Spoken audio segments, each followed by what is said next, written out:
Bonjour à tous. Nous bénissons le Seigneur notre Dieu qui nous accorde le privilège de voir ce nouveau jour. Que son nom soit béni à jamais. Certains prétendent servir Dieu, mais écartent son Fils du jeu, sous prétexte que Dieu est le seul créateur du ciel et de la terre. À travers cette vidéo, je voudrais t'inviter, mon frère, ma soeur, qui a cette mentalité que tu es en erreur. Je vais te faire comprendre ce que tu ne comprends pas et je vais te dire ce qu'il faut dorénavant faire pour éviter de servir Dieu inutilement sur terre. Il est écrit par exemple dans le livre d'Osée, au chapitre 4, verset 6. Mon peuple périt faute de connaissance. Et dans Matthieu 22, verset 29, il est écrit: vous vous trompez parce que vous ne connaissez ni les Écritures, ni la puissance de Dieu. Simplement parce que vous ne connaissez pas à fond la parole de Dieu. On pense que la Bible s'arrête à l'Ancien Testament. Or, la Bible se prolonge jusqu'au Nouveau Testament.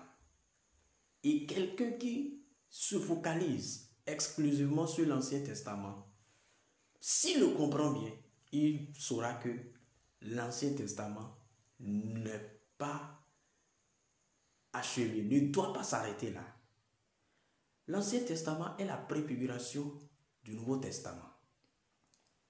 Bien sûr,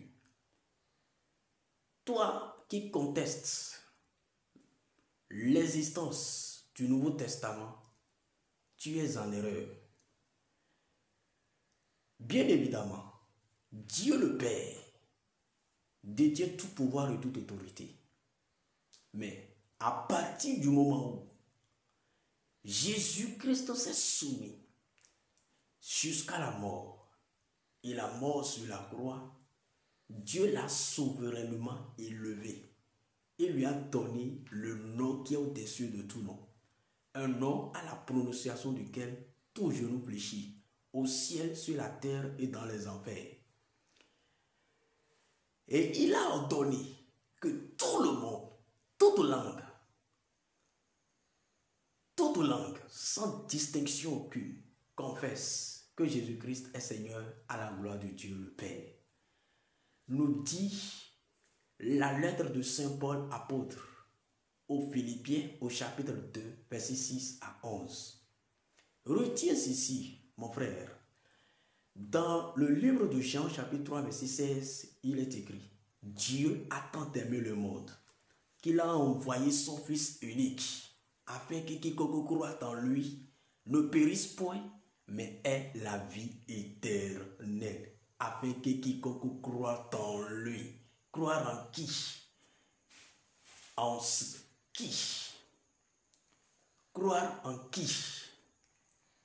En Jésus-Christ de Nazareth. Si tu ne crois pas en lui, tu ne peux pas avoir la vie éternelle. Il dit, afin que quiconque croit en lui ne périsse point, mais ait la vie éternelle. Et dans Jean 14, verset 6, Jésus même va dire à ses apôtres: je suis le chemin et la vérité et la vie. Personne ne va au Père, sinon par moi. Si tu veux aller au Père, au ciel, au dernier jour, tu dois passer par Jésus. Jésus est le chemin absolu par lequel il faut passer pour aller au Père. Sinon, on ne peut pas. Parce que Jésus est celui que Dieu a oint. Déjà, le prophète Ésaïe l'avait annoncé. Dans Ésaïe 61, verset 1, il est écrit: l'Esprit du Seigneur est sur moi, car il m'a consacré par l'onction. Et il m'a envoyé pour proclamer la bonne nouvelle aux pauvres, pour délivrer les captifs, guérir les malades, ressusciter les morts et annoncer l'année favorable du Seigneur. Jésus a reçu la feuille de route depuis même avant sa venue au monde.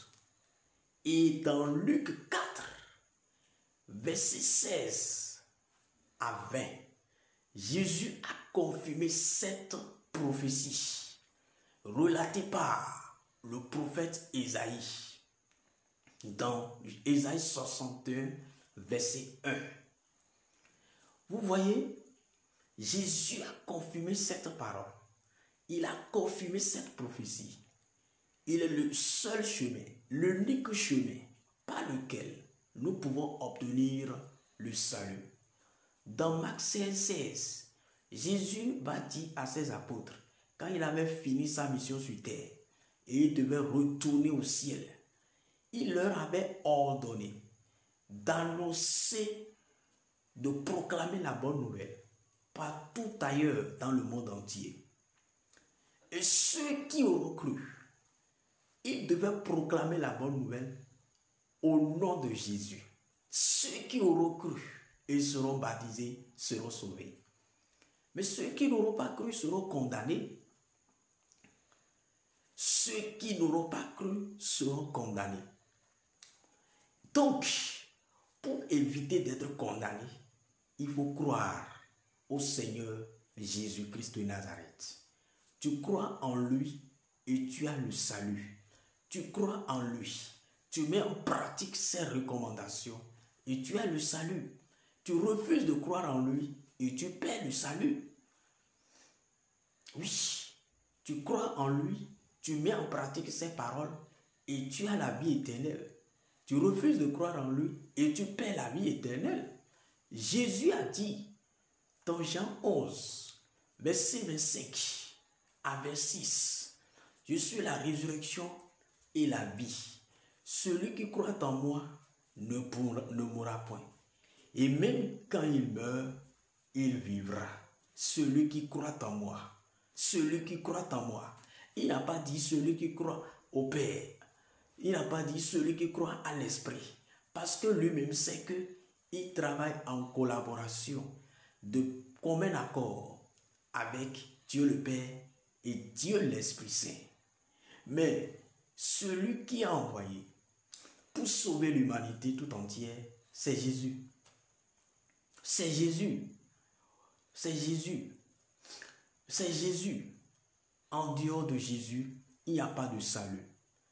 L'apôtre Pierre, dans le livre des Actes des Apôtres, au chapitre 2, verset 36, a dit que tout le peuple d'Israël le sache donc avec certitude. Ce Jésus que vous avez cloué sur la croix, c'est lui que Dieu a fait Seigneur, Sauveur et Messie. C'est lui. Et dans Actes 4, verset 12, on lit ceci. Nulle part dans le monde ou au ciel, il n'est donné aucun nom par lequel nous pouvons obtenir le salut, sinon le nom de Jésus-Christ seul. Sinon le nom de Jésus-Christ seul. C'est pas le nom de Jésus que nous sommes sauvés. C'est pas le nom de Jésus que nous sommes sauvés. C'est pas notre appartenance à Jésus-Christ que nous sommes sauvés. On ne peut pas être sauvé en dehors du Christ. On ne peut pas hériter du royaume des cieux en dehors du Christ. Ce n'est pas possible. En dehors du Christ, il n'y a pas de salut. Le Seigneur Jésus nous l'a montré à plusieurs reprises dans la Bible. Quand je prends par exemple Jean 15, verset 5, il dit « En dehors de moi, vous ne pouvez rien faire. » En dehors de moi, vous ne pouvez rien faire. Et lorsque nous lisons tout le chapitre du livre de Jean, tout le chapitre 17 de l'évangile de Saint Jean, nous comprenons que Jésus a prié pour ceux que son Père lui a confiés. Et il dit à son Père, tous ceux que tu m'as confiés, je n'ai perdu aucun d'eux. Et dans Jean 10, à partir du verset 10, il relate, il dit que lui il est venu pour que nous ayons la vie et que nous l'ayons en abondance. La vie en abondance, ce n'est pas la vie sur terre. Ce n'est pas la vie sur terre. La vie sur terre, c'est la vie physique. La vie en abondance, c'est la vie céleste, le royaume des cieux. Je suis venu pour que les humains aient la vie et l'aient en abondance. En abondance. Une vie qui ne finit jamais. Une vie qui ne finit jamais. Je suis le chemin et la vérité et la vie. Le chemin qui conduit au Père, c'est le Christ. La vie, c'est le Christ. La vérité, c'est le Christ. Il n'a même pas dit je suis une vérité. Il n'a pas non plus dit je suis un chemin. Il n'a pas non plus dit je suis une vie. Il dit le chemin. Article défini. Le chemin. Défini, précis.